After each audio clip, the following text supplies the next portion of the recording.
그러면 이제 오늘 말씀을 전하겠습니다. 오늘 말씀 본문은 로마서 4장 19절에서 22절입니다. 제가 읽도록 하겠습니다. 그가 100세나 되어 자기 몸이 죽은 것 같고 사라의 태가 죽은 것 같음을 알고도 믿음이 약하여지지 아니하고 믿음이 없어 하나님의 약속을 의심하지 않고 믿음으로 견고하여져서 하나님께 영광 돌리며 약속하신 그것을 또한 능히 이루실 줄을 확신하였으니 그러므로 그것이 그에게 의로 여겨졌느니라. 아멘. 오늘은 2월 마지막 주일입니다. 또 이제 오늘 설교를 통해서 2월달 우리가 함께 로마서 묵상했던 로마서 4장을 마지막으로 설교하는 날이기도 합니다. 우리가 로마서 4장을 묵상하면서 아브라함이 하나님의 약속을 믿고 그 약속을 이루실 하나님의 전지전능하심을 믿고 또 하나님 앞에 매일 살아갔기에 하나님께서 그 아브라함의 믿음을 통해 그의 의로 여기셨고 그를 하나님의 자녀로 또 믿음의 조상으로 세웠다는 말씀을 묵상했습니다. 그런데 이 아브라함의 믿음은 단순히 하나님 앞에 의롭다 여김을 받고 천국 가는 그 믿음으로 멈춘 것이 아닙니다. 아브라함은 그 믿음을 가지고 하루하루 아브라함이 살았던 삶에서 하루하루 살아갔습니다. 그래서 오늘 말씀의 제목을 현실을 통과하는 믿음이라고 정해봤습니다. 아브라함이 바로 그 믿음으로 매일매일 현실을 통과했고 아브라함의 자손인 우리들도 그 아브라함의 믿음을 따라 날마다 우리에게 주어진 현실을 믿음으로 통과해야 합니다. 우리의 신앙을 가장 무너뜨리는 적은 무엇일까요? 여러 가지가 있죠.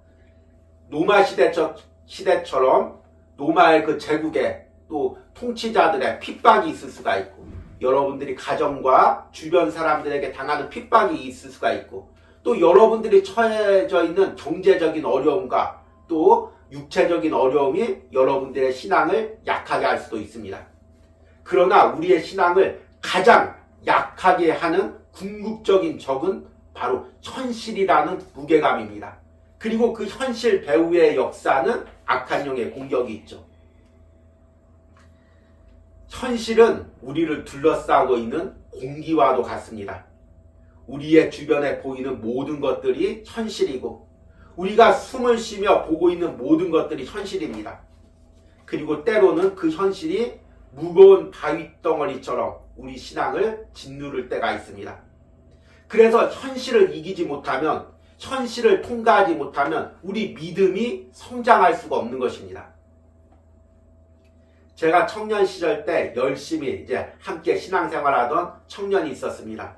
저보다 나이가 적기에 이제 동생이었고 그 청년은 저를 형이라고 부르면서 같이 신앙생활을 열심히 했습니다. 같은 공동체 안에 있고 같은 소그룹 안에 있고 제가 또 리더이기도 하고 그 청년이 같이 이제 소그룹원이 돼서 함께 열심히 신앙생활을 했습니다. 저는 이제 그 당시에 목회자가 되려는 비전이 있었기에 항상 목회자의 비전을 이야기했고 그 청년은 평신도 사역자로서 자기가 이제 물질을 통해서 세계 선교도 후원하고 그리고 주의 종들도 후원하고 교회들도 세워가면서 하나님을 위해서 살기로 결단했습니다. 그래서 같이 이런 비전들을 이야기하고 함께 기도를 했었습니다. 그리고 나서 이제 저는 이제 신대원에 입학하고 이제 그 공동체에 떠나고 전도사 사역을 나갔고 그리고 그 청년은 이제 그 공동체에 계속 남아있다가 또 직장 때문에 다른 교회로 옮겨졌습니다. 그렇게 이제 시간이 지나고 한 10년 만에 이제 서울 한복판에서 그 청년을 연락이 돼서 우연히 만났습니다. 너무 반가웠고 이제 그동안 우리가 살아왔던 신앙의 대화를 이제 하고자 했습니다. 그런데 대화가 계속 겉도는 것입니다. 그 청년의 대화는 계속 이런 것입니다. 아, 요즘에 아파트 시세가 얼마인데 얼마씩 모아야 이거 겨우 살 수 있어. 아, 요즘 직장에서 이거 성공하려면 이 줄을 잘 타야 되고 그리고 이런 공부를 해야 돼. 그리고 요즘에 투자를 하려면 이쪽 방향이 아주 유리해. 계속 이런 이야기만 하는 것입니다. 물론 저는 목회자이고 또 이 청년은 결혼도 하고 또 이제 그 세상을 살아가야 되기 때문에 물론 이제 이런 초점이 있을 수가 있습니다. 그런데 신앙적인 얘기는 없고 계속 그런 얘기만 하는 것입니다. 그래서 제가 그 청년에게 야, 너 참 많이 변했다. 예전의 생각과 예전의 신앙관과 참 많이 변했다. 나는 이것이 조금 안타깝다. 이렇게 이야기를 했습니다. 그랬더니 그 청년이 얘기하는 내용이 형, 요즘 다 그래. 지금 함께 나 교회 생활하고 있는 그 분들도 예배 드리고 같이 식사하면서 대화할 때 다 이런 얘기만 해. 장로님들도 집사님들도 다 같이 이런 이야기만 해. 나만 특별하게 살 수 없잖아. 그렇게 이야기하는 것입니다. 그래서 제가 그 청년에게 다른 사람은 어떻게 살지 몰라도 너는 그렇게 살면 안 되지 않느냐. 너는 하나님께 특별한 은혜를 받았고 또 하나님께 특별한 사랑을 받았고 그리고 하나님께 특별히 살기로 매 순간 결단했던 그런 은혜가 있었지 않느냐. 그런데 네가 그런 세상 사람들과 또 세상적인 신앙을 가진 사람들과 똑같이 닮아가면 어떻게 되느냐. 제가 이렇게 이야기해 줬습니다. 그리고 그 청년이 좀 많이 깨달아서 다시금 새롭게 살기로 결단을 한 적이 있었습니다. 그런데 사실은 이런 문제가 그 청년의 문제만이 아닙니다. 우리들의 문제이기도 하죠. 매일같이 세상을 살아가다 보면 처음 우리가 가졌던 그 순수한 신앙, 뜨거웠던 열정의 신앙, 하나님을 향한 그 뜨거웠던 믿음이 점점 현실에 눌려서 현실과 동화되는 것입니다. 저와 같은 목회자도 마찬가지입니다. 하나님 앞에 내 생명까지 드리겠다고 헌신하고 목회자가 되었지만 막상 이제 목회를 하고 또 가정을 이뤄가고 자녀를 키우다 보면 이 현실의 벽 앞에 약해질 때가 있습니다. 그러나 그리스도인은 그 현실의 벽 앞에 무너지는 것이 아니라 믿음으로 그것을 뚫고 지나가야 됩니다. 성경의 그 가장 대표적인 인물이 우리가 한 달 동안 묵상한 바로 아브라함입니다. 그렇다면 아브라함이 그 처해져 있던 현실은 어떤 현실이었을까요? 오늘 말씀에 19절 말씀에 너무나 잘 나와 있습니다.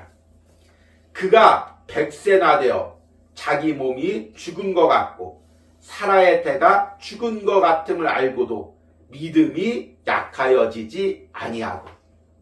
우리가 잘 알다시피 아브라함은 75세 때 하나님의 명령을 받고 갈대아 우르를 떠나서 하나님이 지시하는 땅으로 떠나가게 되었습니다. 그때 하나님이 들려주셨던 말씀이 창세기 12장 1절에서 3절 말씀입니다. 여호와께서 아브라함에게 이르시되 너는 너의 고향과 친척과 아버지의 집을 떠나 내가 내게 보여줄 땅으로 가라. 내가 너로 큰 민족을 이루고 내게 복을 주어 내 이름을 창대하게 하리니 너는 복이 될지라. 너를 축복하는 자에게는 내가 복을 내리고 너를 저주하는 자에게는 내가 저주하리니 땅의 모든 족속이 너로 말미암아 복을 얻을 것이라 하시니라. 우리는 이제 누가서 묵상을 통해 이 하나님의 언약이 단순히 아브라함 한 몸 부자가 되고 또 자녀들 많이 낳게 한다는 그런 언약이 아니라 아브라함의 자손을 통해 메시아가 나게 하시고 그 메시아를 통해서 온 민족이 구원을 얻게 하는 그런 하나님의 구원의 언약, 메시아의 언약이 담겨있는 약속임을 우리가 들었습니다. 아브라함은 일평생 바로 그 하나님의 약속, 그 언약을 붙들고 살았습니다. 갈 바를 알지 못하고 가나안 땅으로 갔을 때, 가나안 땅에서도 기근에 시달릴 때, 또 주변 사람들에게 핍박을 당할 때, 함께 거했던 그 롯이 그 소돔과 고모라 땅을 택했을 때도, 혼자 남겨졌을 때도 오로지 그 하나님의 언약을 붙들고 가나안 땅에 머무르면서 하나님이 보여주시는 그 길로 걸어갔습니다.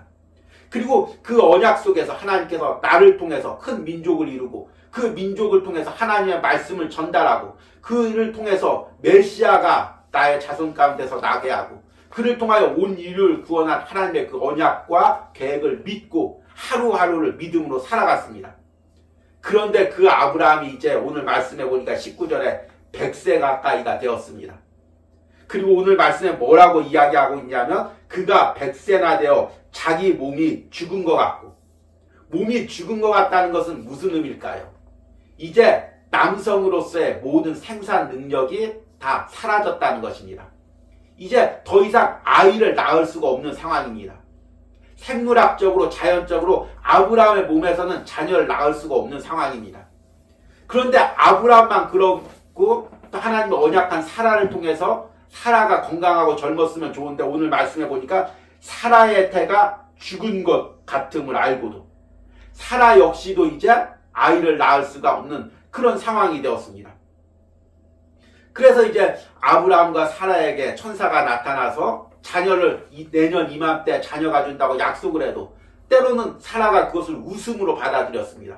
왜냐하면 이제 나이가 들었기에 아이를 낳을 수가 없는 상황인데, 자연적으로 인간적으로 아이를 낳을 수 없는 상황인데 아이가 난다고 하니까 그걸 웃을 수밖에 없는 것입니다. 그런데 아브라함은 자신의 그 몸이 죽은 것 같고 사라의 몸이 죽은 것 같은 그 상황 속에서도 오늘 말씀해 보니까 믿음이 약하여지지 아니하고, 지금 아브라함이 처한 현실은 무엇입니까? 평생 하나님의 언약을 붙들고 살았습니다. 그리고 기다렸는데 이제 드디어 자기가 아이를 낳을 수 없는 상황까지 이르렀습니다. 그리고 사라도 아이를 낳을 수 없는 상황까지 이르렀습니다. 그런데 하나님의 언약은 있습니다. 이런 상황이 어떻게 돼야 됩니까? 자연적으로 그 하나님의 언약이 희미해지고, 그때 내가 잘못 받은 건가 봐. 그때 그냥 기도하다가 감정이 뜨거워져서 하나님이 그렇게 하신 것처럼 느껴졌나 봐. 이렇게 생각할 수가 있습니다. 우리들도 마찬가지죠. 분명히 하나님의 언약이 있는데, 하나님의 약속이 있는데 현실을 봤을 때 그 현실이 언약과 약속과 멀어질 때 우리는 하나님의 그 약속을 의심하게 됩니다.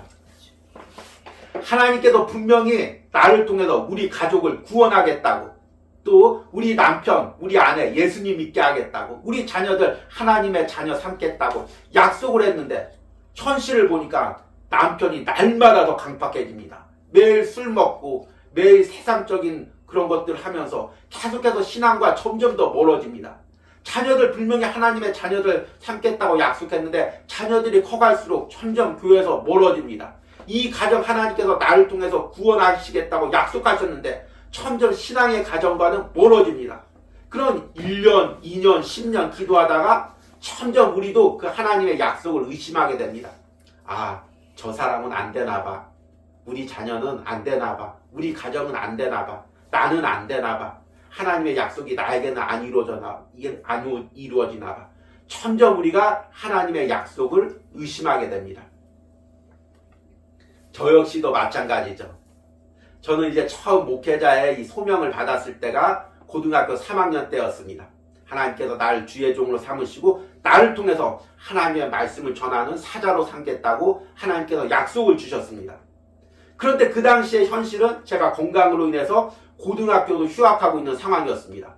고등학교도 졸업하지 못한 내가 어떻게 대학교를 가고 신학대학원을 가고 목사 안수를 받고 주의 종이 되고, 이것이 믿겨지지가 않았습니다. 매 순간 주저앉고 싶을 때마다 그 하나님의 약속을 붙들고 일어섰습니다. 사모님과 만나서 이제 결혼 약속을 할 때도 제 이 약속을 들려주면서 하나님이 나를 이렇게 사용해 주겠다고 약속하셨다. 그 약속을 믿고 함께 나가자. 그렇게 결혼하고 함께 목회를 했습니다. 그런데 또한 목회를 하다 보니 때로는 현실의 파도가 너무 강할 때가 많이 있습니다. 그리고 가끔가다 사모님이 묻습니다. 그때 약속했는데 그 약속 어디 있습니까? 그러면 기다려봐라. 하나님의 약속은 분명히 살아있다. 이렇게 말하면서도 제 스스로도 그 약속에 대해서 그 연약해질 때가 있습니다. 그런데 이 온유하우스에서 다시금 제가 이 말씀을 매 순간 묵상하고 또 노마서 묵상을 전하고 작년에 시편 묵상을 전하면서 점점 그 약속이 다시금 선명해짐을 깨닫습니다. 현실은 오히려 점점 더 어려워지지만 현실이 어떠할지라도 하나님의 약속이 살아있음을 깨달았습니다.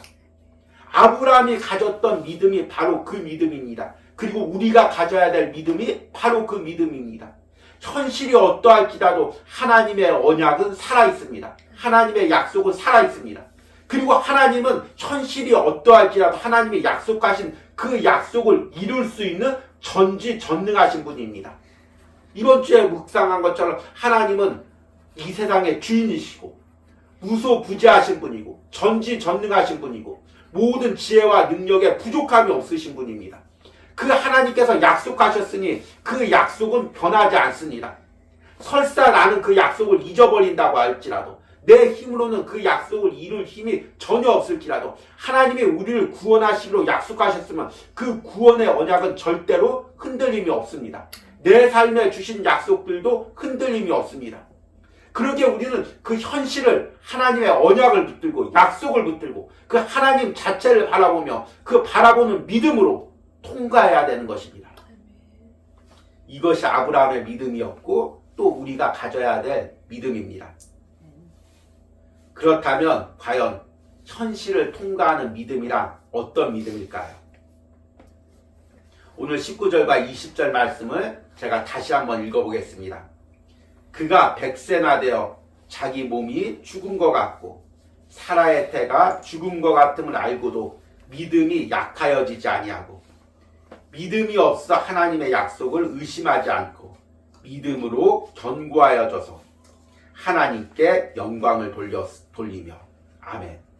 오늘 말씀해 보니까 19절 후반절에 믿음이 약하여지지 아니하고 그리고 20절 후반절에 보니까 믿음이 견고하여져서. 그래서 믿음을 두 가지 종류를 이야기합니다. 하나는 약한 믿음, 하나는 견고한 믿음, 강한 믿음입니다. 저는 이것을 또 다른 말로 이야기하면 하나는 현실을 통과하지 못하는 믿음, 현실의 벽에 부딪혀서 주저앉는 믿음, 다른 하나는 현실을 통과하는 믿음, 강한 믿음, 바로 이것을 의미합니다. 현실에 주저앉는 믿음, 현실을 통과하지 않는 믿음은 현실을 통과하지 못하는 믿음은 어떤 믿음일까요? 오늘 말씀해 보니까 19절 후반절에 믿음이 약하여지지 아니하고 그리고 20절에 믿음이 없어 그리고 하나님의 약속을 의심하지 않고. 그러니까 약한 믿음, 현실을 통과하지 못하는 믿음, 현실에 주저하지 않는 믿음은 믿음이 없어지는 믿음, 그리고 하나님의 약속을 의심하는 믿음, 이것입니다. 여기서 약해지다는 말은 헬라어로 아스데네오라는 단어입니다. 이것은 건강이 약해지거나 체력이 약해졌다는 그런 의미입니다. 그리고 바울 서신에서는 이 단어가 주로 우리의 믿음과 연관해서 믿음이 약해질 때 사용되는 것입니다. 건강이 약해지면 여러분 어떤 증상이 일어납니까? 우리가 건강할 때는 일이 두렵지가 않습니다. 오늘 우리 이사한다, 큰 짐을 나른다. 그래도 내가 건강이 있으면 염려하지 마, 내가 할게. 그 집 내가 날라줄게, 걱정하지 마. 이렇게 이야기합니다. 근데 건강이 약해지면은 무슨 증상이 일어나냐면 일이 무섭습니다. 그래서 나이 들수록 걱정이 많아지고 또 이제 근심이 많아집니다. 무슨 일이 생기면 걱정부터 합니다. 나 힘이 없는데 어떡하지? 나 돈이 없는데 어떡하지? 이 짐 어떻게 날르지? 이 일 어떻게 하지? 건강이 약해지고 우리가 약해지면은 일이 있을 때 어떤 무엇이 닥칠 때 염려와 근심에 눌리게 됩니다. 믿음도 마찬가지입니다. 우리가 믿음이 있을 때는 현실에 어떤 어려움이 닥쳐도 겁이 나지 않습니다. 그거 걱정 없어. 하나님이 나와 함께 하셔. 하나님이 능력을 함께 하셔. 하나님은 못하실 일이 없어. 겁이 없어집니다. 그런데 우리 믿음이 약해지면 현실이 닥치면 걱정부터가 생깁니다. 이 일 어떡하지? 이 일에 나 어려움 당하면 어떡하지? 우리 가정 어려움 당하면 어떡하지? 그 현실에 계속해서 눌리는 것입니다. 그렇게 되면 어떻게 되냐면 20절에 믿음이 없어. 믿음이 없어진다는 것은 완전 없다는 그런 의미가 아니라 이 헬라어의 아스피스타라는 단어인데 불충성, 불성실 이런 의미입니다. 하나님을 온전히 충성하고 하나님을 온전히 신뢰하는 그 마음이 점점 약해집니다. 믿음이 강할 때 하나님이 하셔. 하나님이 약속하셨어. 하나님이 일하셔. 그런데 믿음이 약해지면 하나님이 일하실까? 하나님이 내 삶에 관여하실까? 하나님이 이 부분에 역사하실까? 계속해서 그 하나님을 바라보는 그 성실한 마음이 점점 약해집니다. 그러면 어떻게 되냐면 하나님의 약속을 의심하고 하나님이 정말 살아계시는 걸까? 내 안에 역사하시는 걸까? 이렇게 하나님과 하나님의 약속을 의심하게 됩니다. 그러면 점점 현실의 무게 가운데 눌리고 믿음이 점점 더 약해지고 우리의 신앙이 약해지게 됩니다. 그런데 믿음이 견고해진다. 이 말은 무슨 의미입니까? 견고하다는 말은 헬라어의 엔디나모라는 단어입니다. 강해지다, 튼튼해지다 그 의미입니다. 또 점점 더 믿음이 강해져서 그 믿음으로 현실을 뚫고 지나가는 것입니다. 예를 들어서 지금 벽이 있습니다. 그런데 내 몸이 강합니다. 내 몸이 탄탄합니다. 그러면 달려가면서 그 벽이 있으면 내 안에 담대함이 생깁니다. 이 벽과 내 몸이 부딪히면 이 벽이 깨어지겠구나. 이런 확신이 있는 사람은 담대하게 달려갑니다. 이제 우리 아이가 태권도를 배우는데 태권도에 보면 항상 격파 그 시범이 있습니다. 나무 쪼가리를 갖다 놓고 이제 손이나 발로 이제 깨는 것입니다. 그런데 자신감이 있어서 내가 손으로 이 나무 조각을 치면 이게 깨진다. 그런 사람은 담대하게 내려칩니다. 그러면 두동강이가 나죠. 그런데 자신이 없는 사람, 내 손이 단단하다고 생각하지 못하는 사람은 내려칠 때 주저합니다. 그럼 힘이 들어가지 않기 때문에 나무나 벽돌이 깨어지지 않고 손과 발만 아프게 되는 것입니다. 그런데 우리 믿음도 그렇죠. 믿음이 강해지고 튼튼한 사람은 현실의 벽이 딱 닥쳐올 때 내가 이걸 돌파하면은 믿음으로 돌파하면 저 벽이 깨진다. 그러면 돌파하게 되면 벽이 깨집니다. 그리고 몸은 덜 아프게 되죠. 그런데 믿음이 없어지면 그 현실의 벽에 닥쳐올 때 저거 부딪히면 저 벽이 깨질까? 내 몸이 상할 것 같은데. 그럼 막 달려가다가 주저하게 됩니다. 그러면 현실의 벽에 살짝 부딪히게 됩니다. 그럼 벽은 안 깨지고 내 몸만 아픈 것입니다. 내 마음만 다치는 것입니다. 점점 그렇게 믿음만 점점 약해지게 되는 거죠. 그래서 믿음이 견고해진다는 것은, 믿음이 강해진다는 것은 그 현실의 벽 앞에 믿음으로 돌진하고 부딪힌다는 그 의미입니다. 아브라함의 믿음이 바로 이와 같았죠. 현실은 점점 아이를 낳을 수 있는 상황이 아닙니다. 하나님의 민족을 이루어줄 그런 약속이 이루어질 것 같지 않습니다. 도저히 나를 통해서 메시아가 나올 것 같은 상황이 되지가 않습니다. 그러나 매 순간 믿음으로 그 현실의 벽을 돌파하는 것입니다. 믿음이 견고했기에 가능한 것입니다. 제가 좋아하는 말씀 중에서 고린도후서 13장 5절 말씀이 있습니다. 너희는 믿음 안에 있는가? 너희 자신을 시험하고 너희 자신을 확증하라. 예수 그리스도께서 너희 안에 계신 줄을 너희가 스스로 알지 못하느냐?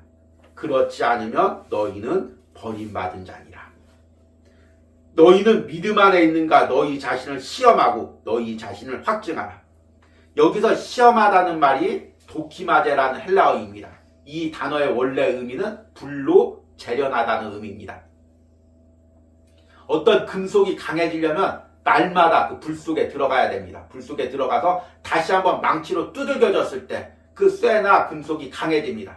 특별히 그 불 속에 들어갔을 때 모든 불순물들이 빠지고 그 본래 철의 성분, 금의 성분이 나오게 됩니다. 그리고 그걸 두들겼을 때 다시 강해지는 것입니다. 우리의 믿음도 마찬가지죠.